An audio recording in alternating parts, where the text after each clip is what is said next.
¿Qué tal? ¿Cómo les va? Muy buenos días. Como fue anunciado, hoy recibimos al doctor Alberto Reyes, presidente de la Asociación de Magistrados del Uruguay, en realidad flamante presidente del gremio de los jueces aquí en nuestro país, con muchos desafíos por delante, entre otras cuestiones, por ejemplo, la implementación del nuevo Código de Proceso Penal, pero también, por ejemplo, el juicio que todavía hay con el Estado en torno a los adeudos por los aumentos salariales a ministros en la pasada administración. ¿Cómo le va, doctor? Buenos días. Buenos días. Muchas gracias por la invitación. Bueno, y en momentos donde el tema de la seguridad pública, la inseguridad está nuevamente muy latente sobre la mesa, hay realmente mucho, ¿no?, en el sistema político, pero también en la sociedad movilizada, con caceroleos. ¿Cuánto incide cuando estos temas se instalan así fuertemente en el tapete en los jueces, en el Poder Judicial y sobre todo en el rol que desempeñan día a día los magistrados? ¿Cuánto incide en la decisión de los casos particulares? No podría decirle con una estimación, depende de cada juez.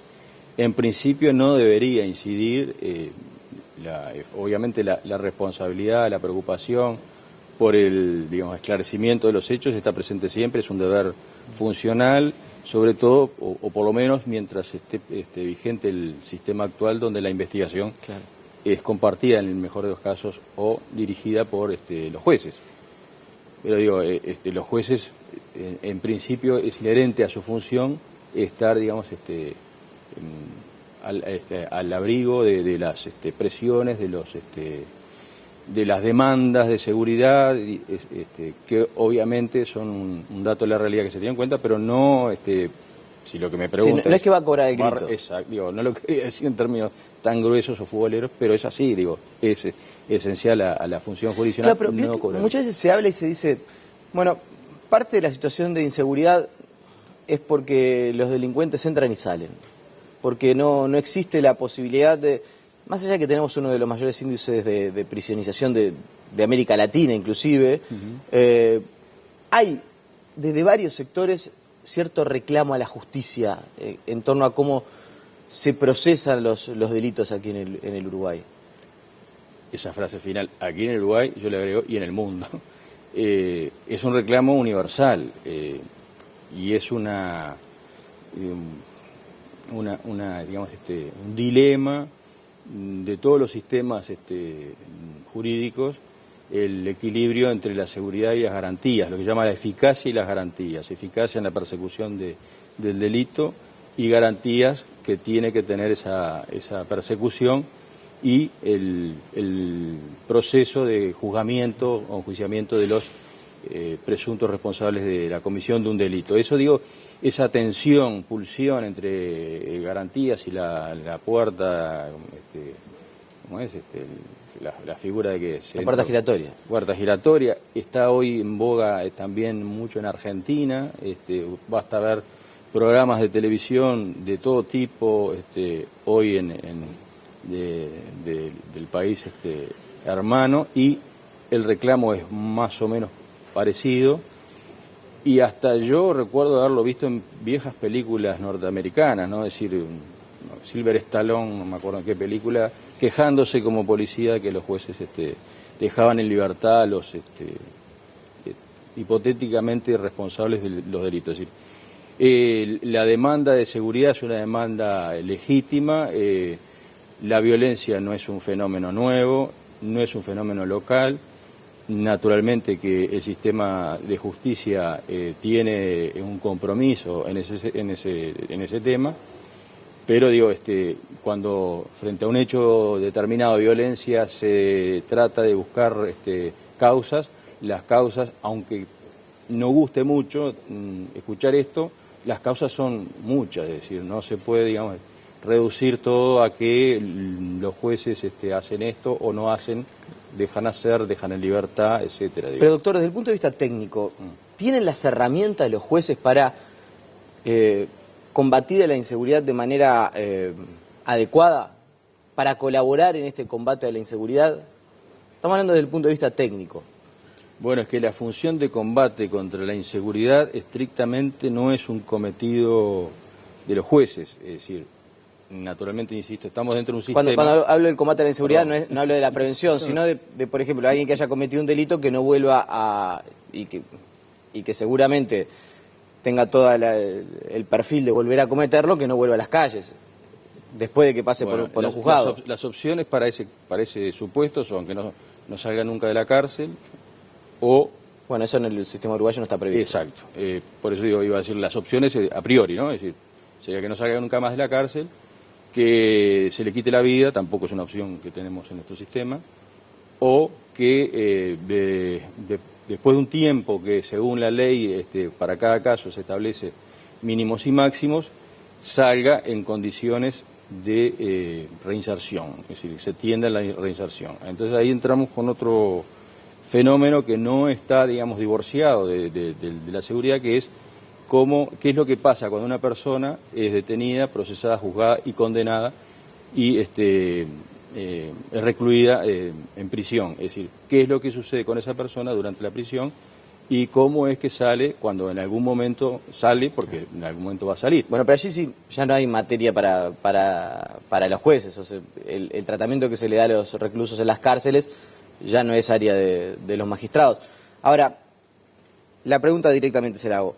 ¿Somos un país que envía demasiada gente a las prisiones?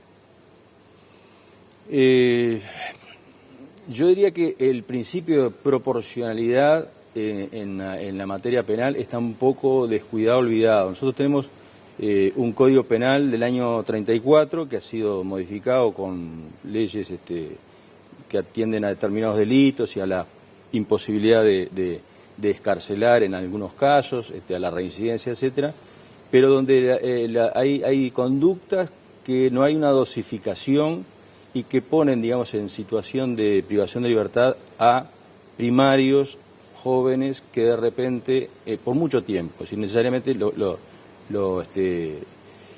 impone la prisión preventiva, etcétera, en situaciones donde quizás haya mecanismos que podrían, digamos, mejorar la rehabilitación y evitar que esa persona esté 4 o 5 años privada de libertad en ambientes donde muy probablemente se contamine de conductas más violentas y salga, digamos,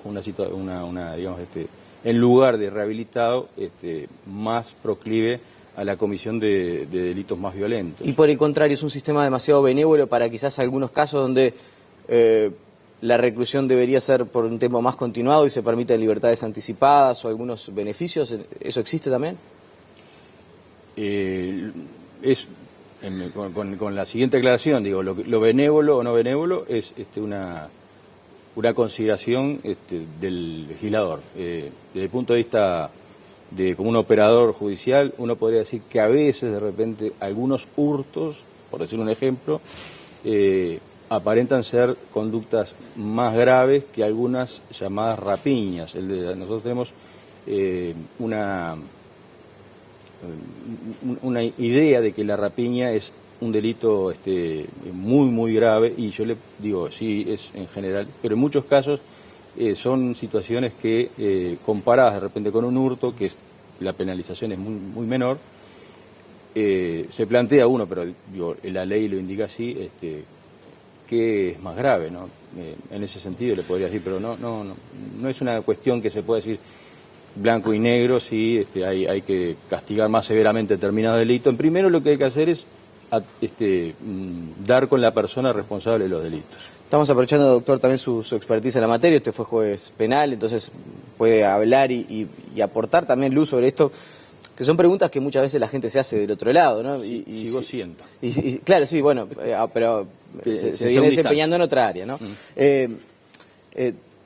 Desde una visión técnica también, y aprovechando su presencia aquí, estos acuerdos multipartidarios, lo que se habla de las libertades anticipadas, ¿colabora o no colabora con el tema de la inseguridad?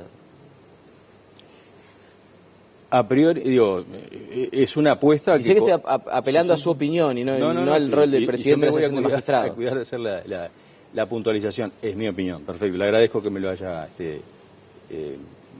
rescatado. En mi opinión, no es una cuestión que se pueda anticipar. Hay una necesidad de encontrar herramientas para mejorar la respuesta del Estado al tema de la inseguridad, y el instrumento, las herramientas a veces no son necesariamente las que pueden conducir a los resultados que se quieren. Concretamente, digo, la restricción de mecanismos de válvulas de escape para que en algunos casos las personas justamente puedan reinsertarse, rehabilitarse, no son, no es aparente, en principio no es buena cosa en un sistema reduccionista visualizarlos como negativos y tratar de eliminarlos con la idea que eso nos va a dar más seguridad, nos va a dar más personas privadas de libertad por más tiempo, pero ni ahí tampoco es tan claro que tenga un impacto decisivo en esa materia, ¿no? Estamos hablando de restringir las libertades anticipadas y para muchos delitos la libertad anticipada la Suprema Corte de Justicia no la otorga. En el caso de las excarcelaciones, hacer inescarcelable los delitos de hurto es como que no tendría demasiado beneficio para el propósito que se persigue. Pero es una opinión personal que no quiero con eso señalar ninguna consideración más que técnica. Claro. Leí una entrevista de prensa que usted brindaba. Quizás uno de los grandes desafíos que va a tener usted al frente de la Asociación de Magistrados es la implementación del nuevo Código de Proceso Penal, porque es el gremio de los jueces y porque hay un cambio bien importante en cuanto a la función que ustedes van a desempeñar. Y usted alertaba en esa entrevista de prensa que las directivas o las líneas que van a seguir todavía no están claras y que esto representa un problema para los jueces. ¿Sigue siendo así? Bueno, el proceso de elaboración de la reforma lleva bastante tiempo. En sus inicios, que datan del 2005,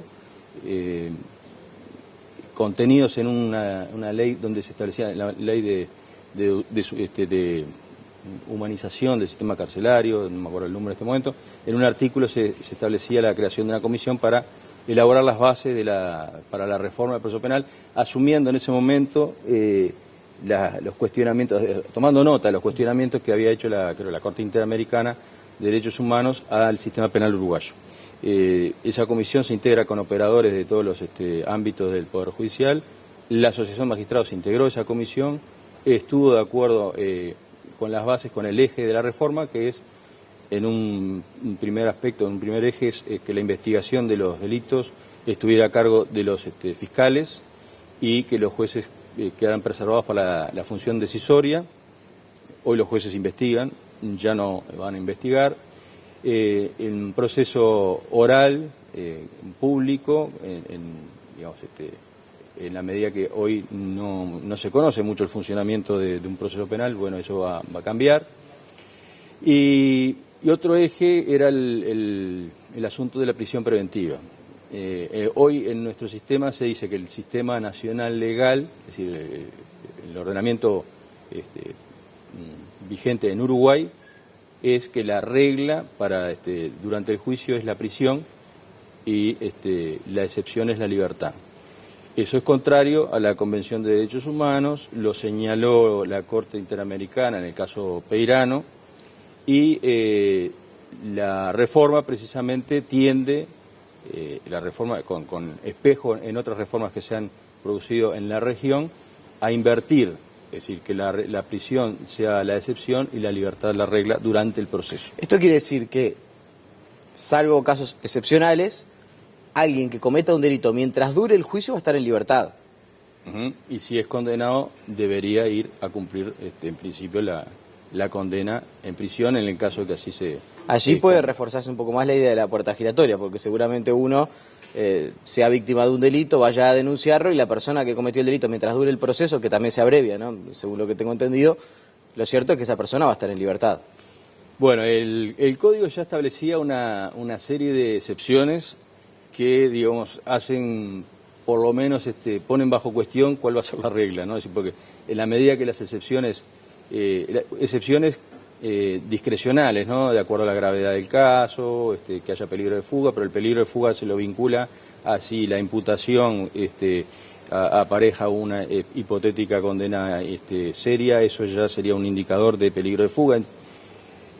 Eso es lo que ustedes dicen que no está claro todavía. Digo, no estaba en los hechos, no sabría decirle si va a haber más o menos prisión preventiva, pero la idea es, o la filosofía de la reforma es que así suceda, es decir, y que haya menos presos sin condena. Pero con este nuevo Código de Proceso Penal, ¿está todo dado para que tengamos más o menos presos? Le puedo contestar con un ejemplo de algo que ya está sucediendo y ha sucedido. Chile tuvo una reforma como la que va a entrar en vigencia en junio del año que viene y no disminuyó, sino que aumentó la cantidad de presos. O sea que desde ese punto de vista, por más que se entendiera, que los anuncios sean que... Y le cuento, y en Chile se queja mucho de la puerta giratoria. O sea que digo, el fenómeno es complejo como para establecer una... Y lo que yo señalaba es que frente a la filosofía, esa filosofía que de la regla sea la libertad y la prisión, la excepción durante el proceso, había interferencias en algunas iniciativas, en esos acuerdos que usted menciona, porque se limitaba, se volvía un concepto que la reforma o el nuevo proceso penal abandona, que es la inescarcelabilidad en abstracto, que significa que si a uno le imputan un determinado delito, porque ese delito es ese delito, ya no puede haber ninguna posibilidad de libertad durante el proceso. Eso está abandonado, ese concepto, esa relación entre pena del delito en abstracto y caso concreto, pero en esas iniciativas o en esos acuerdos hay algunas previsiones que entran en pugna con Ahora, eso. doctor, ¿sabe la impresión que me queda? Usted es el presidente del gremio de los jueces. Es decir, en este momento es el representante de los magistrados en el Uruguay, más allá del ordenamiento de la Suprema Corte y todo lo que ya sabemos. Pero usted, como presidente del gremio de los jueces, en realidad no tiene todavía demasiado claro cómo va a terminar el proceso de discusión de este nuevo código que va a estar instrumentado en nuestro país ¿en cuánto? En 8 o 9 meses. En julio del año, sí. ¿No es poco tiempo? La decisión política está tomada, la ley está... Claro, pero se lo estoy preguntando a usted como magistrado. Sí. ¿No les están tirando a la cancha en un proceso y que esto puede llegar a traer complejidades en la instrumentación? Insisto, cuando estamos a muy pocos meses de que entre en vigencia. Hay una expresión para eso que dice que el sistema va a crujir, es decir, no es una expresión para Uruguay, ¿no? Es decir, cuando hay un cambio a este sistema, va a crujir. Crujirá por los cambios en sí y también va a haber un periodo donde justamente lo que usted señala, los jueces vamos a tener, digamos, alguna incidencia en cómo se pone de manifiesto esos cambios, ¿no? La pregunta es, ¿los jueces están preocupados? Y estamos preocupados, pero es una ley aprobada, está implementada. Pero están preocupados, o sea, hay en el horizonte una preocupación sobre cómo se va a instrumentar. La preocupación normal de un cambio semejante con las eventuales o aparentes contradicciones o reales que no son exclusivas de la reforma en nuestro país. Digo, se han producido, como yo le dije, el ejemplo de Chile, que con una reforma... ¿Pero les gustaría a ustedes tener lineamientos más claros acerca de cómo van a tener que proceder en torno a este asunto? No lineamientos desde el punto de vista del direccionamiento, sino el lineamiento de tener clara cómo se procede para impartir justicia. No, yo creo que eso... yo hablo de la falta de... eventual falta de claridad o precisión en los objetivos, es una cuestión que va más allá de la toma de decisiones particulares que van a tener que adoptar los jueces. Digo, estamos acostumbrados a tener que lidiar con leyes que de repente al principio no están muy claras. Eso la preocupación es una preocupación en el sentido de responsabilidad de tener, digamos, frente a un cambio que el tiempo dirá lo que usted me pregunta, si va a haber más presos, si va a haber menos presos. Esos son cálculos medios aventurados que se puedan hacer ahora, ¿no? No hay demasiados datos para eso. La última, doctor, porque también es parte me imagino, de los grandes objetivos que va a tener usted al frente de la Asociación de Magistrados. El tema del juicio político, del juicio sobre los adeudos salariales con el Poder Ejecutivo, ¿hay una fecha para solucionarlo? No, no hay una fecha, hay una situación diferente dentro del conflicto. Hay operadores del sistema judicial que tienen un fallo firme, una sentencia firme, y en el caso de los jueces, como somos los propios decisores del conflicto, tenemos la dificultad que no encontramos un juez que no se sienta digamos implicado en el conflicto y en condiciones de decidirlo en forma imparcial, pero estamos haciendo todos los esfuerzos para que este conflicto, que ya tiene varios años, tenga una solución a la mayor brevedad posible y con la mejor buena voluntad de nuestra parte, porque... ¿Pero es optimista usted o la ve difícil? Soy optimista. Sí, hay una cuestión, digamos, que es una condición o un condicionamiento, que es la parte económica, la situación económica. Tuvimos en diciembre del año pasado una señal muy auspiciosa de que se podía o que existía la voluntad política de buscar una solución definitiva para todo el tema, y luego de diciembre como que se empantanó eso. Es de suponer que hubo algunas variables económicas que no permitieron avanzar, pero somos optimistas. Doctor Alberto Reyes, le agradecemos su presencia esta mañana aquí en Tele Buen Día. Agradecido. La pausa y seguimos con muchas más noticias.